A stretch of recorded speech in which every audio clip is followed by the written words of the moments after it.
Ok, o Kiko eta tuma para direita e aqui. Dus, não me explique de outra maneira. Nós sacos coa a criar débito com o governo para motivo aqui.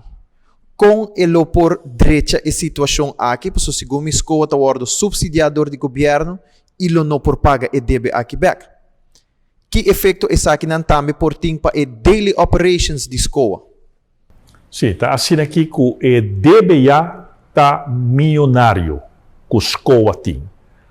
Agora, uma vez que não decidi para cumprir com a lei, agora é sempre por dentro de negociação com o governo, para sobre, naturalmente, governo não quer prejudicar mucha sua educação. Mas se não persistir de queda, atua contra a lei e com débito milionário, dado momento como fundação, não por cumprir com a obrigação mais. E isso está passando acaba, quando não por cumprir com a obrigação fiscal.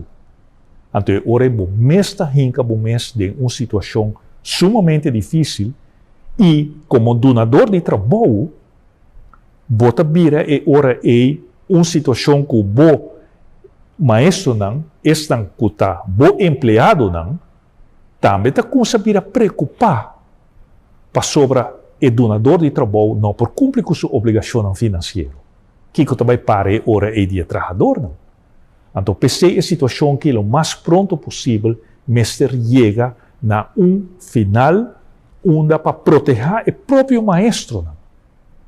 Imaginava o maestro não a protestar contra minha decisão, que eu uma decisão para benefício de maestro não.